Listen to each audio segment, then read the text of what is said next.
Summer is finally here. It's time for food trucks, flip-flops, and family fun in the sun. And this summer at Church on the Move is going to be a blast. In fact, here's a taste of what's coming up in the next few months in under 60 seconds. Ready? Go. June gets the party started as we kick off summer small groups and kick back for some movies on the lawn. Then don't miss 180 United Night and First Wednesday on June 6th. Plus, come early for food trucks.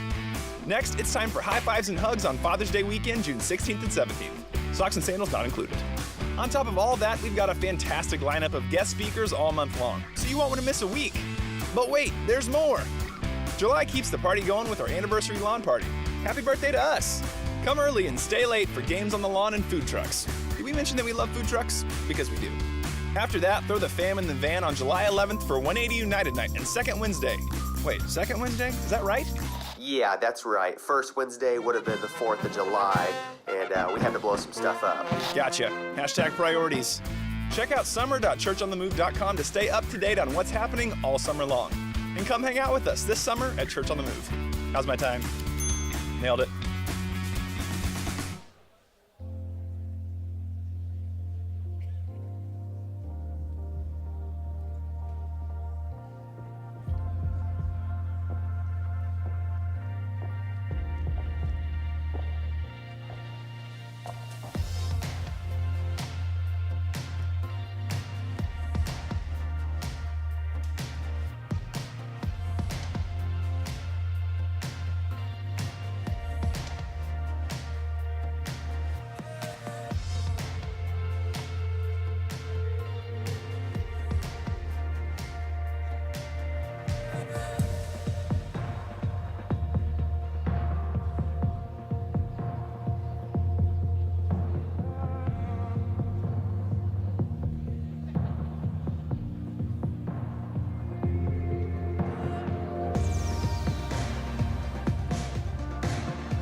Good morning, Church on the Move. Good to see everybody here today. My name's Andy, along with this awesome team. We're going to sing a few songs for you. Want you to join us? Clap your hands. We'll have a great time together today. Here we go.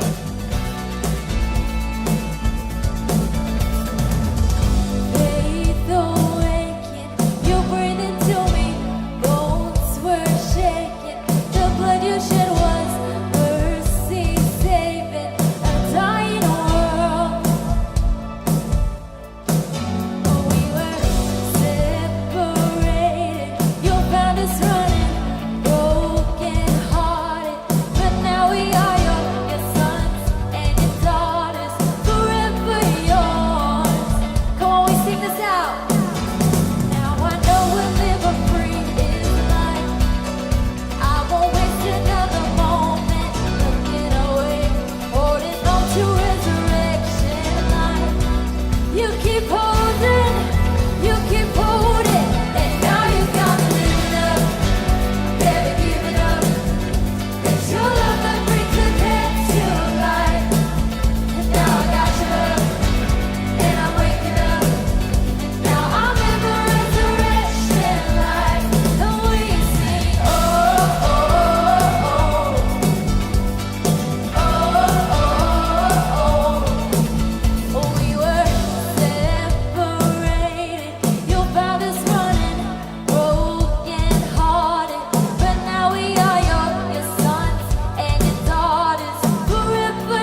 Good morning, everybody. Welcome to Church on the Move. You sound great. Go ahead and take a seat for just a moment.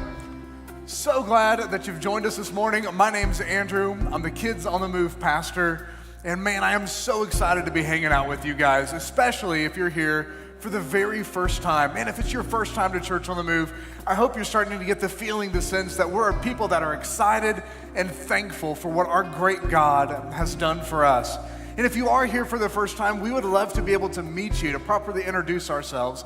Would you do this? If you're here for the first time, would you reach in the seat back in front of you, grab that card that says Connect, take a few moments, fill out that card, and hang on to it, because at the end of service, you could drop that card off in one of our lobbies out here at a table that says First Time.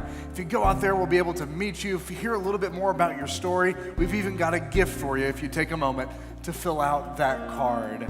Well, hey, you picked a wonderful weekend to be here at Church on the Move. Seriously, this has been a weekend that I have been looking forward to for months, ever since it was officially on the books, because here in just a little bit, you're gonna hear from my friend, my boss, Pastor Sam Woods. Come on. Sam is the executive pastor of Family Ministries here at Church on the Move, and Family Ministries is the division of our church that is dedicated to helping you parents raise up your kids and students to have a personal and authentic relationship with Jesus. Family Ministries is broken up into two main areas. First, we have Kids on the Move, which is birth through 5th grade, and then we have 180, which is our youth group, which is 6th through 12th grade. And we have a simple, profound mission. We exist to introduce kids and students to the real Jesus. And let me tell you, we are hitting that goal. This is happening in our environments. You might not know this because you might just come into this auditorium, but on the other half of the building, we actually have 18 kid and student environments happening right now at this campus alone. That is a lot of environments. A lot of environments, meaning there's a lot of stories that are constantly coming back to us about kids being introduced to Jesus. And I have time just to share a few of those with you today. First of all, let me introduce you to my friends Bill and Edie. I first met Bill and Edie about 10 years ago, although they've been at Church on the Move, since like the very beginning. I met them about 10 years ago because their grandkids were in one of our preschool classrooms. And their grandkids were excitable, energetic, completely crazy, bouncing off the walls. They were all over the place, guys, and we needed help. So we started to work with Bill and Edie, and we developed this partnership, and we would talk with them and their grandkids before service and after service. Sometimes they would even come in the classroom with their kids to help them be oriented throughout the service. And this is a partnership that we developed not over just the course of a few weeks, but over years and years of partnering together with them. And here's what's so cool, is that now, fast forward 10 years later, their grandkids are not only still a part of our church, plugged into our youth group, involved in a small group, but they serve on a Go team inside of Kids on the Move. Isn't that amazing? Bill and Edie, thank you. Thank you for your faithfulness, for being in it for the long haul. And church family, I want you to know that's our passion. That's what we're here to do, is to partner with you through the good times and through the hard times. Next, I want to introduce you to somebody else. In fact, you just heard from her a second ago. This is Ariana right over here. Ariana has been a part of our church forever. Ariana is awesome. She's been a part of our church forever because her dad's actually behind the keys over there. That's Marcos right back there. Marcos has been here a long time. We love them, love the Cruz family. Here's what's so cool.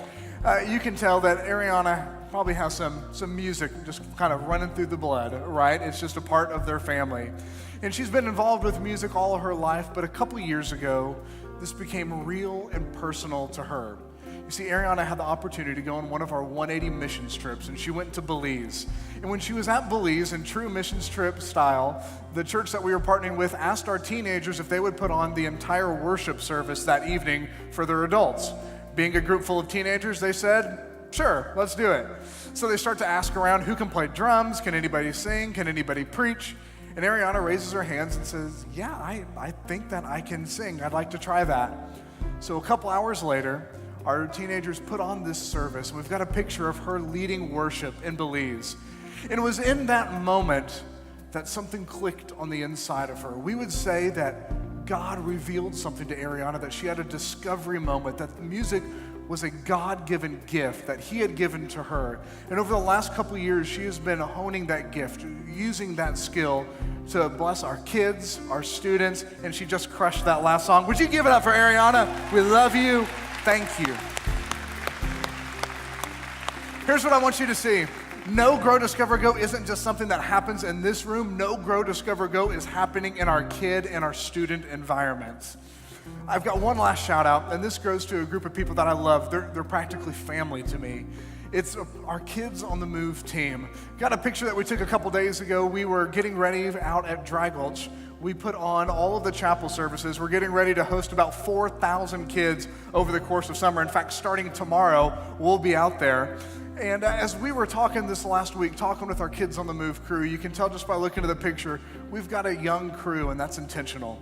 We want to put young people in front of your kids and students, young people that have a passion and a love for God. But as we started to talk, we found out so many of us have the same story. That not only did we grow up in Church on the Move, but we grew up in homes of people, of parents that served in Kids on the Move in 180 years and years ago. This was my story. This was so many of our story on my team. And as we grew up in these homes, as we saw our parents serving other people's kids, it did something on the inside of us. It messed us up to where we had to be a part of this too, to where we had to carry on what our parents started so long ago.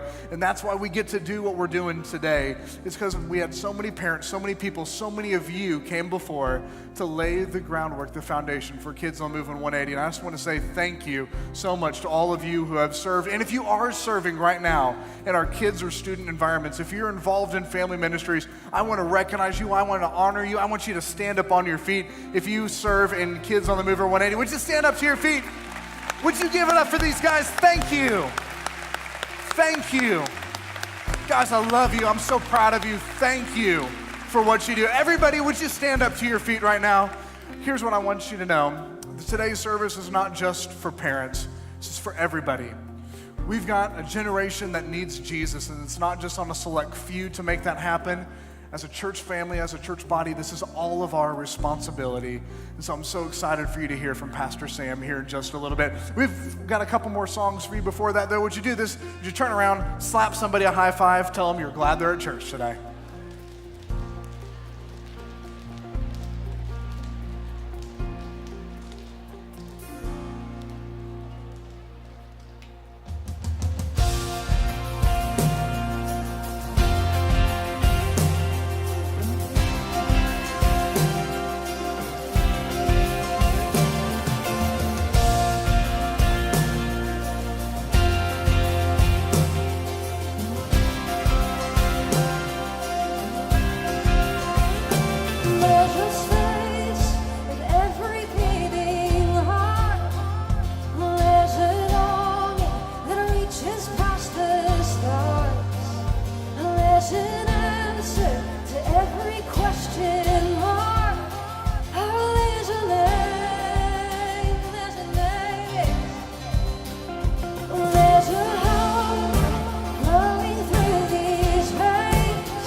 to Calvary, where Jesus bled and died for me.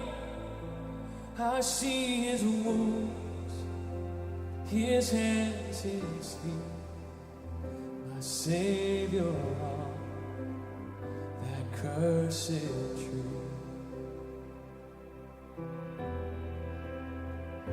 His body bowed and drenched in tears, they laid him down in Joseph's tomb, the entrance sealed by heavy stone. Messiah still and all alone. Oh, praise the name of the Lord our God. Oh, praise his name forevermore. For endless days we will sing your praise. Oh Lord, oh Lord our God.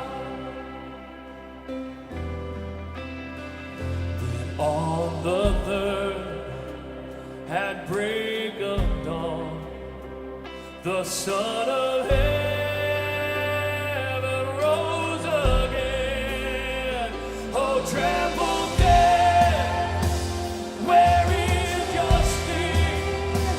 The angels roar for Christ the King. Come on, let's sing it out. Oh, praise the name of the Lord our God. Oh, praise his name forevermore. For endless days we will sing your praise. Oh Lord our God.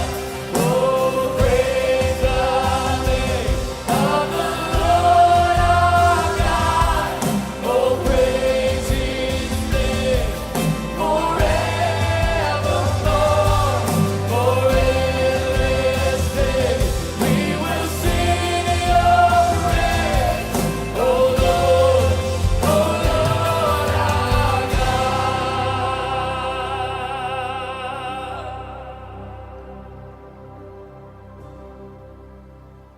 He shall return in robes of white, the blazing sun shall pierce the night, and I will rise among the saints, my gaze transfixed on Jesus' face. Oh, what a day! We're looking for you, Lord. Thank you, Father.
Our God is great. He loves us. What an amazing thing He did by sending His Son, Jesus Christ, to pay for our sins on that cross. Come on, let's give Him one more shout of praise. Let's make some noise for our God who loves us so much. Thank you, Lord. Thank you, Lord. Amen. Hey, thank you for singing with us. We're not done with worship yet, but you can be seated. We're going to continue in a spirit of worship as we give together. So if you brought your tithes or offerings and you're ready to give, let's go ahead and get those ready. There are two ways that you can give with us. There is an envelope in the seat back in front of you. You can grab that, or you can get on your smartphone right now and go to cotm.info. It's a fast and easy way to give there as well. And with a grateful heart, let's take what we're going to give in our hands and let's pray. Father, thank you. Thank you for reminding us how much you love us. Thank you for these songs that we can sing, and your ears are open, your hands are open. Father, your arms are open to us right now.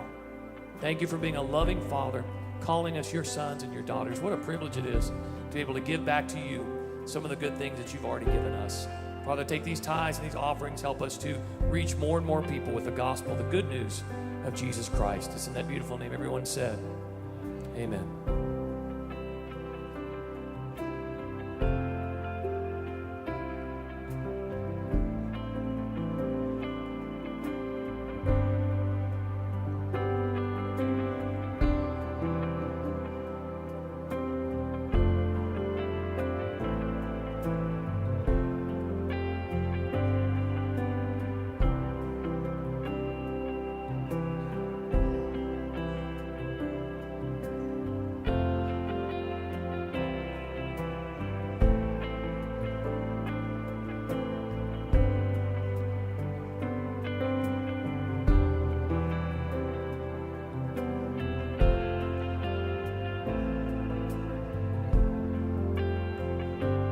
Well, hey, Church on the Move, I am so excited because this weekend you get to hear from a great friend of mine, Sam Woods.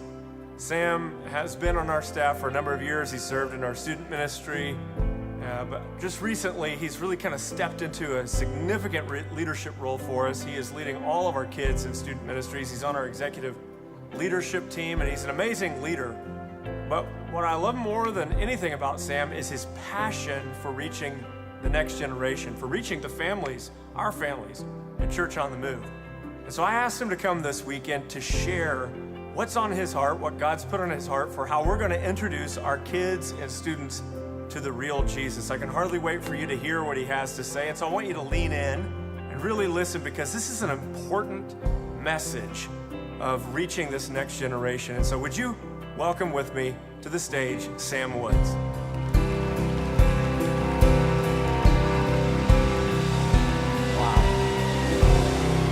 Oh, wow. Thank you. Wow. Thank you. I appreciate that. You guys are awesome. Have a seat. Well, how we doing, Church on the Move family? You feeling good?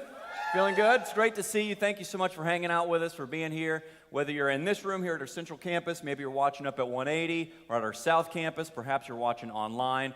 And I want to say a special thanks to those at our Dick Connor Correctional Center watching there. Can we make some noise for everybody watching today? Man, that's awesome. Well, I'm glad to be here, honored to be here, and share my heart for what we're doing with our kids and our students in our family ministries. In fact, this weekend I'm here to speak on behalf of a generation that honestly is at a crossroads spiritually, a generation that, despite their hyper-connectedness, are more isolated than ever before. A generation that has a lot of doubts, a lot of really difficult questions. I'm here to speak on their behalf because I think that they're trying to tell us something, and quite honestly, I don't know that we're doing a really great job of listening. And I think what they're trying to tell us is that they're more hurting and more isolated than ever before.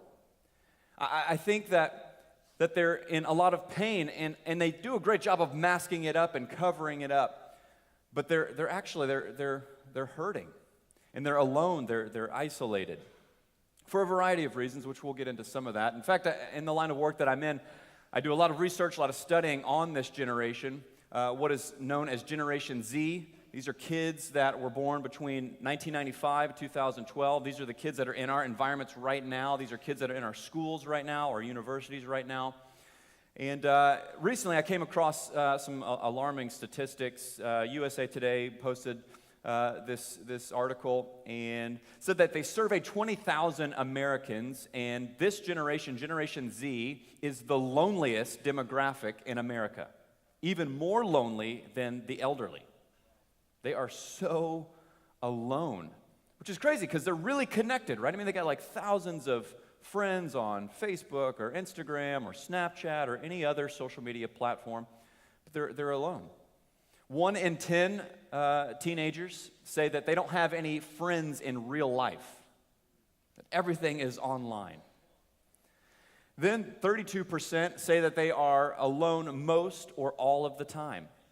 Now, it's easy when you hear statistics like this to kind of just be like, whoa, man, dear Jesus, come back now. Like, what is happening with our young people?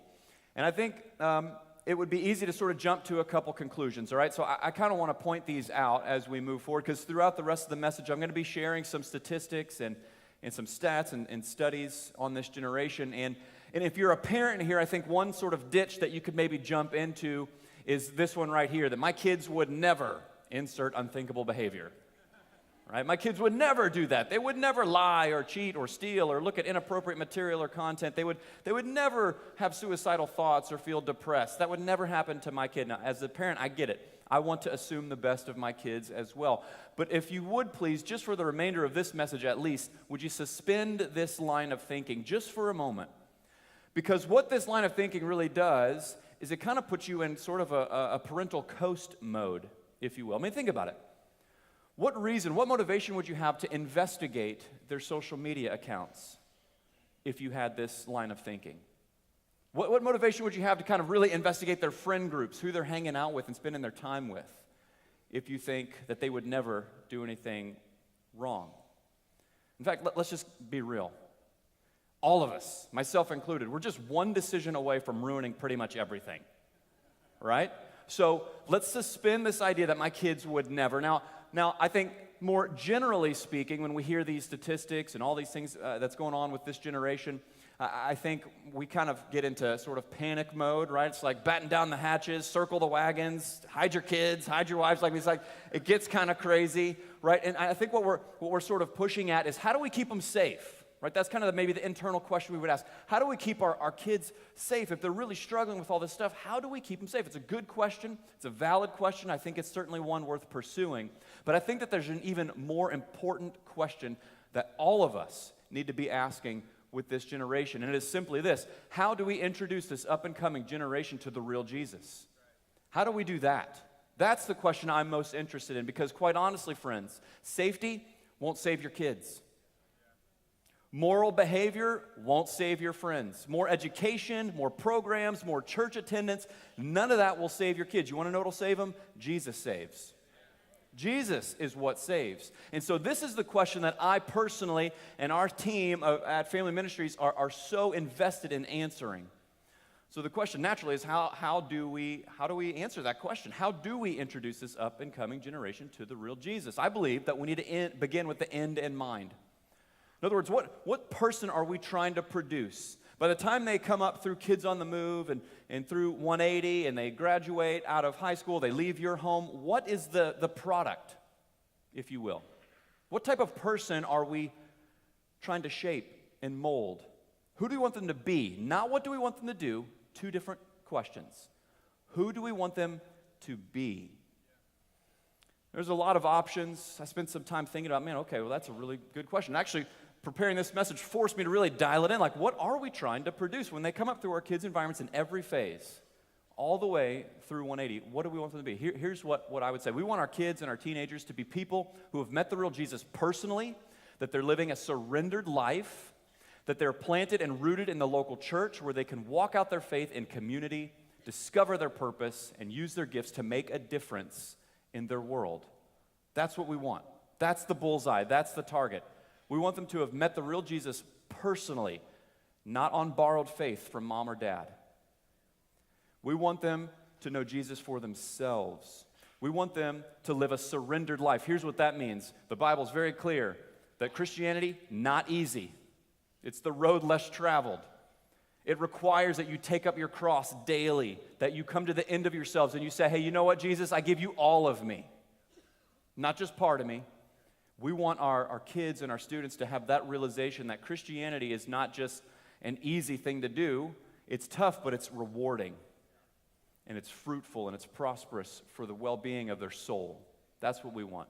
We want them to be planted and engaged in the local church. We want them to discover their gifts. I love that shout-out that Andrew did for Ariana. She discovered her God-given gift and puts it to practice and leads people in worship. I love that. She's making a difference. That's what we want for all of our kids, all of our students, in all of our environments, at all of our campuses. That's what we want. Now, here's the reality, though. That's not going to happen accidentally. I mean, a goal that large will not happen by accident. It has to be intentional. And furthermore, it requires all of us to be engaged in solving this issue. All of us. It's not enough. Guys, can I just say, it's not enough for the church any longer to just say, the parents will take care of it. It's not enough for the parents to say, oh, the church is responsible for the spiritual formation of my kids. It's not enough for bystanders to stand by any longer. We all need to get off the bench and into the game if we are going to help this next generation. We have to do it. I'm standing here today because the generation ahead of me paved the way for me to be here. They served, they gave, they helped to introduce me to the real Jesus. We must do the same for the generation coming up behind us. So how do we do that? I think there's a lot of ways that we can do that, but I want to share 4 what I would say essential things that every kid, every student has to have if we're going to hit that bullseye that I mentioned just a minute ago. The first of which is a person who cares. Every kid, every student needs a person who cares about them, about the spiritual formation of their life. They need a person who cares. I'm sure that a lot of you in here are familiar with that staggering statistic that upwards of 70% of kids that grow up in church, when they graduate and leave church or leave home, they leave the church. They leave their faith. 70s on the high end for sure. More conservative estimates are around 55 to 60%. Still a lot. We're losing our kids. And when you hear a statistic like that, you're thinking, oh my Lord, what is wrong? What is happening? And it's a good question. What is wrong? We need to figure that out. But I think one of the ways that we can reverse that trend is to look at what's right. What's happening in the 30 to 40% that are staying? What's the common denominator? Why are 30 to 40% of kids staying plugged in, engaged in the local church, engaged in the Christian community, engaged in their faith? Through all the studies that I've looked at, man, there is one sort of common thing that kind of keeps coming up over and over and over again. In fact, one article says it this way: the best way for churches to welcome teenagers into the larger church community, treating them as vital parts of the body of Christ, is for adults to show an interest in teenagers, which usually requires an intentional effort to connect people across generations. Lifeway Research, they do loads and loads of generational research. They had this to say: teenagers who had 5 or more adults from church invest in them during the years of 15 to 18 were less likely to leave the church after high school. 5 adults. What would our church be like, friends, if our kids and our teenagers had 5 of you investing into their spiritual formation? It would change the game. It would reverse that trend. I'm convinced of it. They need a person who cares. Now, maybe I could put it to you this way. I'm curious, how many of you grew up in church? You went to a kids program of some kind, or you went to a youth group? Let me see your hands. Loads of you. Look at that. Awesome. Okay, so let's just kind of walk this out a little bit. If I were to line you up and kind of go one by one and say, okay, name 3 messages that your youth pastor preached. Not going to happen. Right? I mean, you'd be hard-pressed to just think of one point. You might remember an illustration involving a pie and maybe some yo-yos, I don't know, whatever. But you will not be able to name a long list of sermons or series even that were done. But I can guarantee you, everybody in here that raised their hand would likely be able to identify at least one person that made an impact. One person that cared about them. Maybe it was a youth worker, a kids worker, maybe it was your youth pastor. Maybe it was a small group leader. I don't know what context you come from, but it was a person who invested in you, who encouraged you, who saw potential in you and loved on you. That's my story. I'm a church kid. I grew up in church. I played the game. And I don't remember anything from my youth group. But I do remember some people that impacted me. When I went into high school and I lost my father to cancer, that was a bomb that went off in my life. And I was at a crossroads, a turning point. Do I pursue God? Because I could not reconcile a loving God, how we would allow that to happen. It was hard in my teenage brain to sort of make sense of it all, but I had a person who cared enough to sit down with me and walk with me through that. It was the associate pastor at my church back home, Pastor Steve Vigalis. I don't remember a single thing Pastor Steve ever taught on. He was a good communicator, but he was personable and he cared about me. I remember sitting down with him across the desk, and he counseled me through that difficult situation in my life. I remember him encouraging me, caring for me. Guess what, guys? Our kids, our students, they need the same thing that you had, that I had. They need a person who cares. Now, this is probably the part of the message where you're like, totally with you, Pastor Sam, I get it. They need a person who cares. I don't know that I'm that person. I think maybe that guy is. Maybe she is. Not so sure about him. Right? I get it. I get it. We've got our reasons. We've got a lot of reasons. I've used them all. Of why we couldn't, we shouldn't, we wouldn't be this type of a person who can get into the life of a kid in one of our kids' classrooms or a student in one of our teenage environments. One of the most popular reasons, I'm busy, and I get it. I'm busy too. We got a lot of things going on. I'm busy. I got this, I got that, I got my own thing going here. I get it. Maybe your reason is I'm not cool enough. I can't fit into skinny jeans. Look, I get that. I understand. Maybe it's, I don't know, I don't know enough of the Bible. I don't know that I'd be able to say the right things. Maybe, subconsciously, maybe you probably wouldn't admit to this, but maybe your reason is that you've got more important things to do. You think this is important for sure, but in the back of your mind, you're just thinking, I got more important things to do. I got some other things I got to focus on.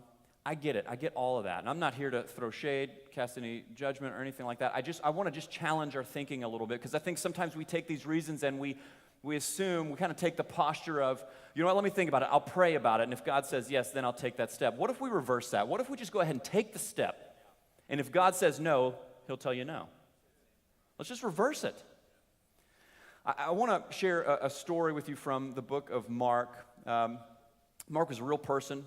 He wrote an entire book kind of chronologically going through what Jesus went through while he was here on the earth. It's his story of when Jesus was here on the earth. And this little passage I want to share is just kind of a blip on the radar on it. It's just a few verses.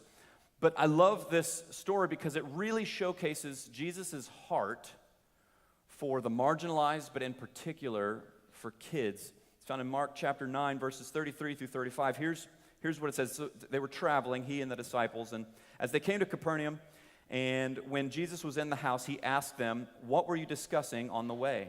But they kept silent, for on the way they had argued with one another about who was the greatest. And he sat down and called the 12, and he said to them, "If anyone would be first, he must be last of all and servant of all." I love the way Jesus is handling this situation, like a good sort of father would, like a good parent would. It's a total dad move, right? He leads with a question, right? He doesn't kind of kick down the door and start pointing the finger. You're doing it wrong. What were you talking about? Why were you talking about? No, he's leading with a question, and he asks them, "What were you guys discussing?" Not because he didn't know, but because he already knew. You know what I'm talking about, parents? You ever pull that move? You hear your kids in the background, they're fighting or bickering or whatever. This happens to me all the time. In my home, my girls are in the back. I just hear, "Sis, stop." Drives me crazy. And so I get up, I go investigate, and sometimes I'll pull this move. I'll just kind of stand right outside the door just to, eavesdrop, get a little more context before I come in guns a-blazing. You know what I mean? And so I walk in, and I usually try to lead with a question, try to do what Jesus was doing here and say, "Hey, so what's going on?" Not because I don't know, but because I already know. And there's typically 3 responses you will get. All right, the first is they're silent, just like the disciples, which is an automatic admission of guilt, right? It's just one of these. Who's going to speak first? Right? The second is the blame game, right? "Hey, what's going on here?" "She did this thing, and then I did that, and then that's why we're both crying and yelling at each other." both guilty, right? So you kind of get that way. Now, the third option, I've never had happen. I'm hoping for it one day. It's total admission of guilt. Hey, what's going on? That's a good question, Daddy. Well, Ruby was playing with some Legos, and, well, I wanted them, so I stole them. She was upset about it, so I kicked her. She began to cry. I felt guilty. I've disgraced our family, right? That has never happened. Never will happen. But those are the three options, and that's what Jesus is doing here. He's asking this question, and they're silent. Why? Because they're guilty, because they know that they were talking about stuff they really shouldn't have been talking about. They're talking about who is the greatest, and I love the way Jesus uses this as a teaching, coaching, mentoring moment. He rallies the troops. He gathers them up. He circles them up. It's a small group. He says, hey, come on, circle up here, guys. I want to talk to you about something. And he says, very simply, if anyone would be first, he must be last of all and servant of all. Now, this word all is sort of kind of underestimated. When we hear it, of course, we mentally assent to the idea, well, no, that includes everybody. But Jesus knows the human heart. He knows that we are good at categorizing things. He knows that we could say all, but still mean some. And so what does he do? In pure Jesus fashion, he illustrates, he qualifies this word. Here's what the next couple of verses says. And he took a child, and he put him in the midst of them.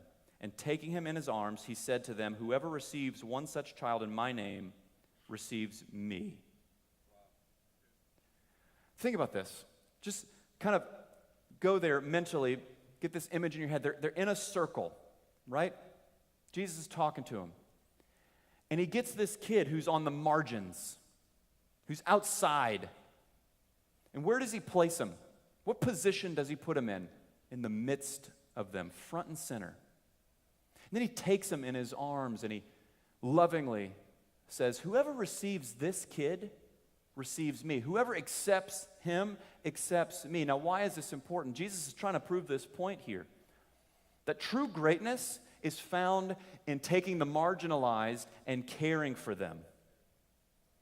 See, in the ancient world, children were marginalized. They were low people on the totem pole. Until they could contribute to society, they were sort of just out on the fringes. And Jesus kind of wanted to upset the apple cart and say, no, you're missing the point. True greatness is not being over everyone. It's including everyone. It's serving all, including kids. So before you kind of go through your list of reasons of maybe why not you, why you wouldn't, couldn't, shouldn't be a person in the life of a kid or a student, I just want you to think about this story. This is why, by the way, I left this point so broad, a person who cares. I could have said a small group leader who cares, an expert who cares, a really cool person who cares. I didn't. We need people who care. We need grandparents who care. We need empty nesters who care. We need parents who have high school kids jumping in and helping parents with toddlers. We need people that are just a little bit further down the road to jump in and say, hey, you know what, I can help. I don't know the Bible frontwards and backwards, but I love Jesus and I love people. Sign me up.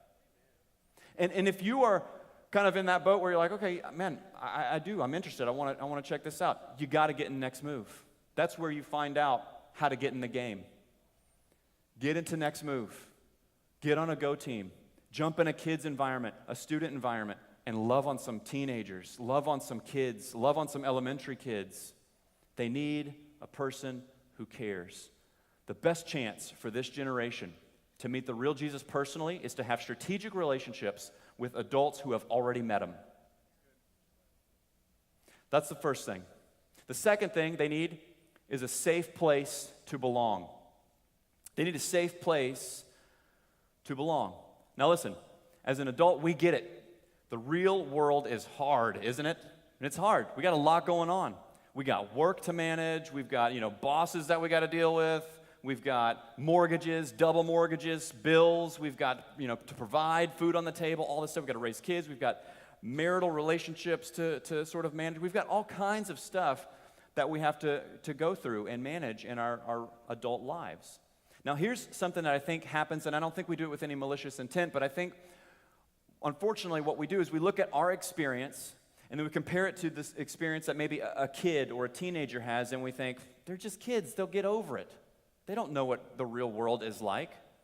And we compare experiences and we think that our experience is more difficult than theirs. But can I just say that I disagree?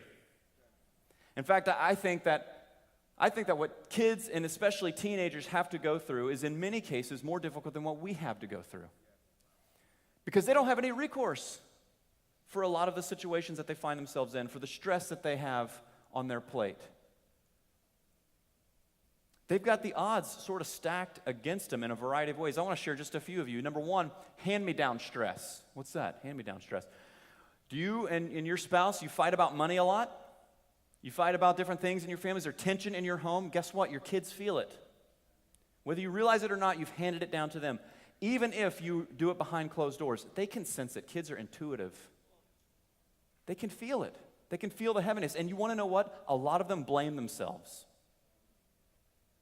Somehow they think that they are responsible for the tension that maybe is happening inside of the home. Also, hand-me-down stress. I mean, just the news cycle, right? Doesn't take long. Thumbing through Instagram, you'd find some terrible news, another school shooting. They carry that around with them. It's looming. So hand-me-down stress is definitely one of them. Developmental stress. What do I mean by that? So let's just take a quick stroll down memory lane. Do you guys remember what it was like to go through puberty? It is the worst, right? I mean, they are changing categorically in every way, shape, and form. I mean, they're going through so many changes. Let's just start with physical changes, right? I mean, they're growing really fast. They're growing hair in bizarre places. I mean, I'm turning into a werewolf. What is happening?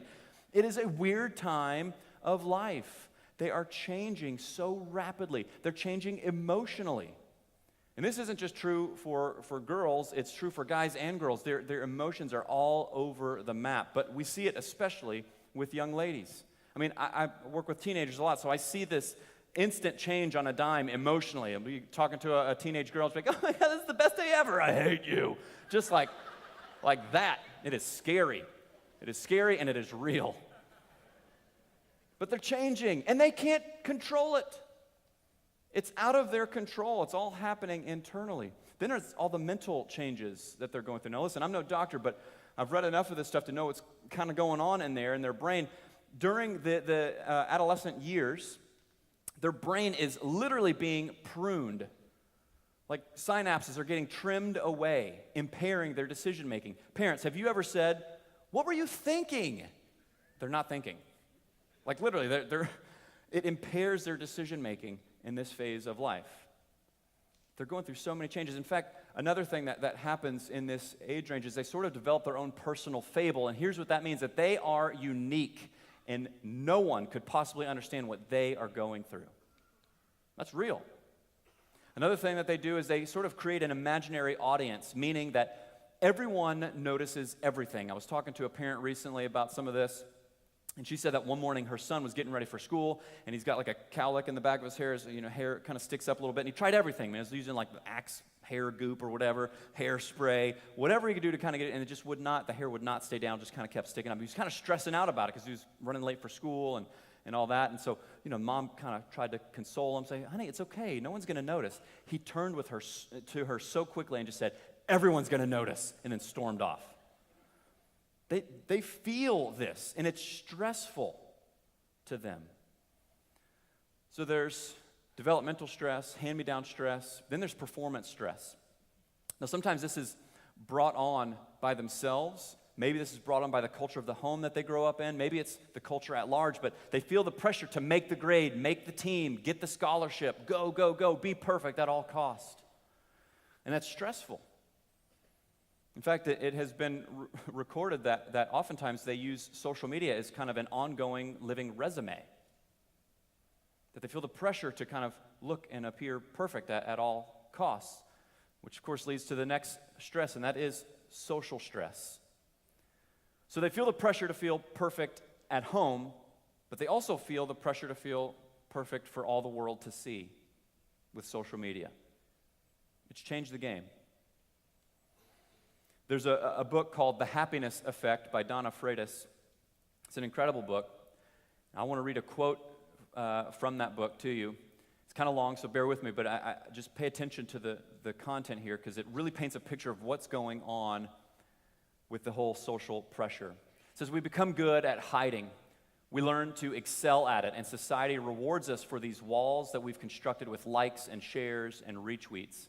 By putting up these facades, by convincing our audiences not only that all is well, but that all is always well, we sacrifice ourselves. Our devices and our compulsive posting and checking are helping us to flee ourselves. In our attempt to appear happy, to distract ourselves from our deeper, sometimes darker thoughts, we experience the opposite effect. In trying to always appear happy, we rob ourselves of joy. It's crazy. These are the kind of pressures that they feel. There's a pretty popular band. They released an album recently. They're called the Chainsmokers. And in this album, there's a song called Sick Boy. And there's a lyric that is, man, just so, it's pretty clever, but it really is poignant for what we're talking about. Here's the lyric. It says, "Feed yourself on my life's work. How many likes is my life worth?" Clever lyric, catchy tune, sad reality. They're putting themselves out there for all the world to see and let everyone judge them.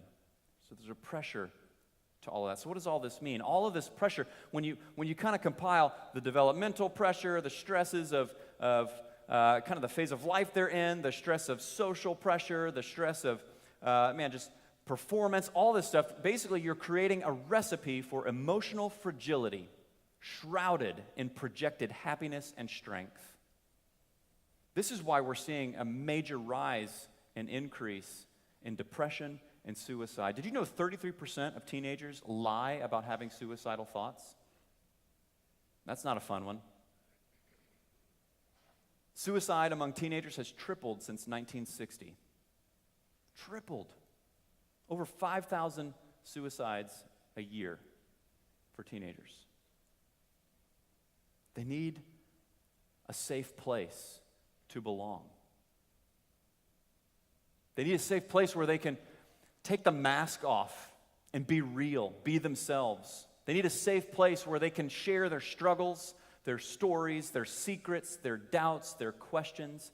I think that place should be the church. It should be the church where they can be themselves. Man, just this past Wednesday, I received a story from a small group leader up at 180, and it's a beautiful, beautiful story. So rewind 3 weeks ago, there was this young lady who came to one of our services. And during the worship set, she excused herself from the service and was out in a seating area and was just bawling her eyes out. And one of our staff went up and just consoled her and was talking with her and, encouraged her to kind of go back in and all that. So she did. She came back the next week, same thing. During worship, excused herself, was just bawling her eyes out. Then her small group leader joined her. Started just asking some questions. What's going on? What are you going through? What are you feeling? She's, through the course of conversation, discovered that she doesn't know Jesus. She's not a believer. That she is depressed, lonely. She's been cutting. And the small group leader, in a loving way, said, I'm curious. Why are you here? Why do you keep coming back? And she said, and I quote, "I feel safe here. I feel loved here, cared for." That's why she's here. We need a place where it's okay to not be okay. We need a place for our kids and students to be okay not being okay, where they can belong even before they believe. This generation needs that. The best chance for this generation to learn how to live a surrendered life is to provide them with a safe place where it's okay to not be okay. That's what we want to provide for your kids, your teenagers. The third thing that we believe every kid and student needs is a partnership with the family. Now, there are 8,760 hours in a year. It's a lot of hours, a lot of opportunity to influence kids, a lot of opportunity to influence teenagers, to impart biblical wisdom, to help with the spiritual formation. Now, according to current attendance trends, your kids, your students will be in our environments for roughly 35 hours. 20 to 35 hours. Not a lot by comparison to the whole. Now, you, on the other hand, you've got roughly 3,000 hours that you spend with your kids, your teenagers. 3,000 opportunities to influence them, to help shape their spiritual formation. It's quite a difference. Now, here's a couple things. As I was kind of studying, preparing, looking at this chart, I kind of had a couple of no-brainer ideas. I think the first is about influence. I think we, the church, we've got influence in the life of your kid, your teenager. When they're with us, we've got some influence. It's not a lot, but we believe that God can do a lot with a little. But we also know that you have influence. And so here's sort of the idea that your kids need our influence, but our influence isn't enough. Your kids need your influence, but your influence isn't enough. So what if we combined our influence? What if we teamed up like never before? What kind of impact could we make in the lives of our kids and our students, our teenagers? What kind of difference could we make? See, I believe that two combined influences pulling in the same direction is more effective than two separate influences. Let's combine our efforts. Let's partner together like never before. Now, here's the second no-brainer idea. And it's this. What if we, the church, supported and resourced and equipped you better than ever before? What if we did that? What if we say, hey, you know what? Since the parents have the lion's share of opportunity with 3,000 hours, what if we influence the influencers? What if we support and resource and pour into the people that are pouring in to their kids? Because here's the thing, man, we all want to be better parents, right? I'm a parent. I would like to think I'm a good parent, but even I want to be a better parent. And we want to help parents win. That's our goal. We want to help you win, because when you win, guess who else wins? Your kids, your teenagers. We want to partner with you. In fact, we want to hear from you. We want to hear what you're wrestling with, what you're going through, what you're dealing with. In fact, one of the ways we want to do that, starting this weekend, if you are a parent and you would like to do this, you can get your phone. You can text the word START to this number, 918-856-5151. Now, this is just the beginning. Once you text that word to this number, you'll be sent a link to our Kids on the Move and 180 websites that have parent resource pages on them. So we've already got the ball rolling. But this is also an opportunity for us in the future to reach out to you, to find out more about you and your family dynamic and what you're going through and what you need help with, how we can support you. We'll be sharing other resources in the weeks to come via this step that we're going to take right here. But this is a great place to start. Now, the best chance for this generation to be planted and rooted in the local church is for the church and the home to partner together. That's what we want to do. The last of the four things that every kid, every student needs is a path to guide them through. They need a path. I think Andrew so beautifully made mention of this off the top of service. This is about know, grow, discover, go. The same sort of spiritual journey that we're all on as adults is the same journey that our kids and our students are on. We want them to know God. We want them to grow closer to Christ, discover their God-given gifts, and we want them to go and make a difference and impact in the world around them. But one thing I'd like to share with you, because it'd be easy to sort of think, well, okay, if it's the same sort of journey, why not just have all the kids and students in here? Good question. Let me sort of throw this out there. Our team has done a lot of research on this generation. In fact, we've got some of our staffers that have gone to school for early childhood development. They have studied on what is going on in the brain cognitively at every phase of life.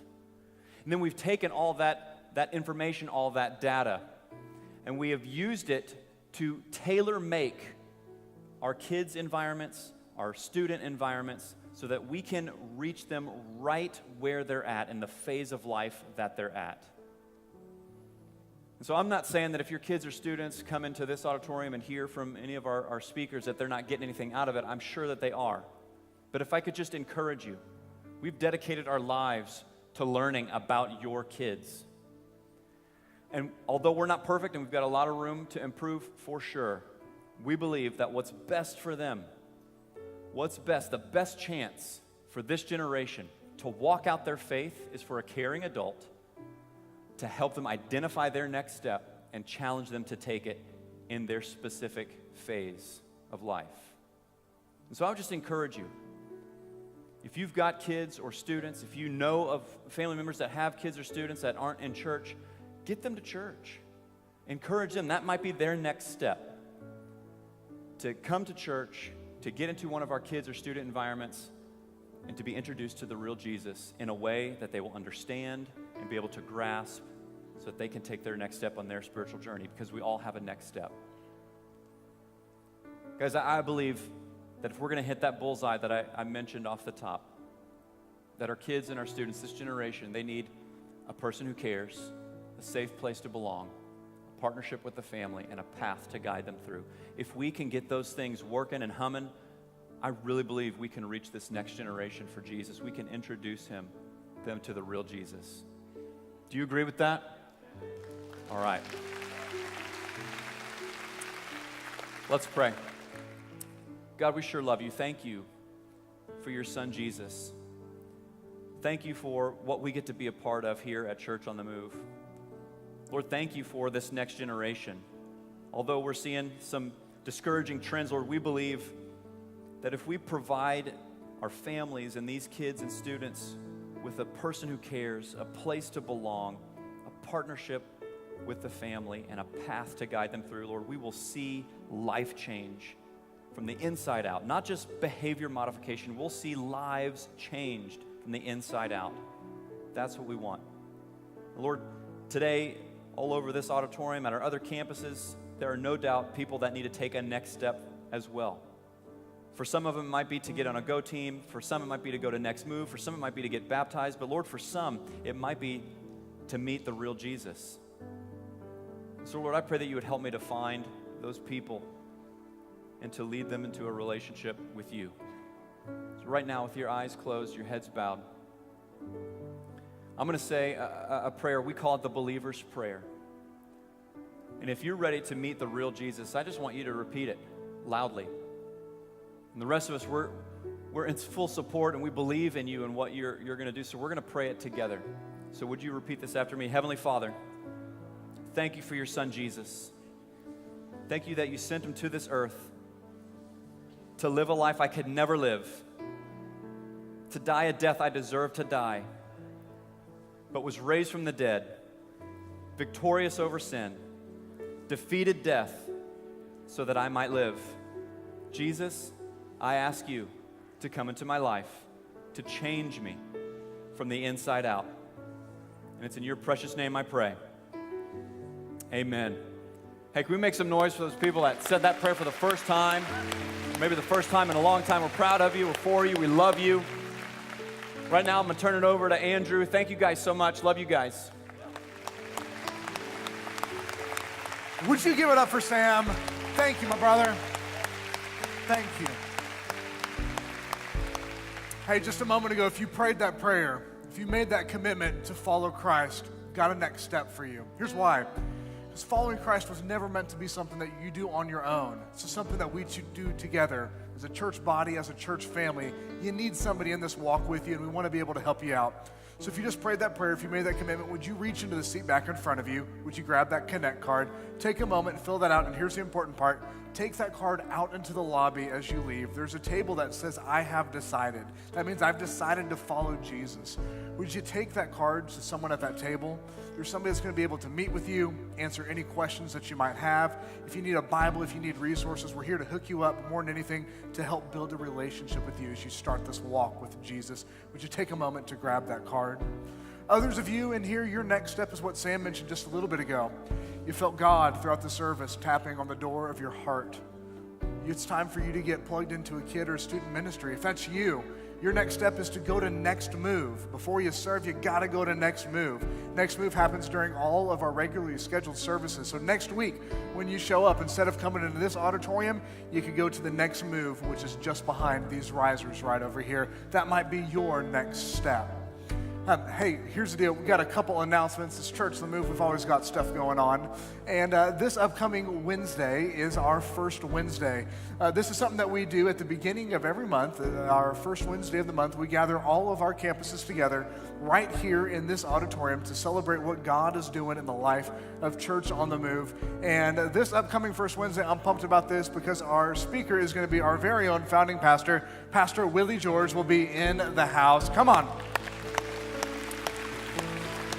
Some of the best messages I've ever heard have been from Pastor George on a Wednesday night. Make sure you're here. And here's another thing. You need to bring your teenager because while First Wednesday is going on in this auditorium, we are going to be having our United Night happening up at our 180 location. What United Night is when we gather all of our student ministries from all of our campuses, we put them up at that building together, up at the 180 facility. We've got a big blowout service, and that weekend is so important, or that Wednesday night is so important because it sets the tone for everything that's going to happen the rest of the month in our youth ministry. Would you make sure that your 6th through 12th grader is at United Night? That's happening at 7 o'clock this Wednesday night. Would you stand to your feet? Just stand to your feet. I want to remind you of this. Father's Day somehow is just 2 weeks away. We've got some Father's Day service invites at the door as you leave today. Be sure to grab one of those to make sure Dad is here in a couple weeks. Pray a blessing over you. May the Lord bless you and keep you. May the Lord make his face to shine upon you and be gracious to you. The Lord lift his countenance upon you and give you peace. Go out and have a great week. We'll see you next weekend.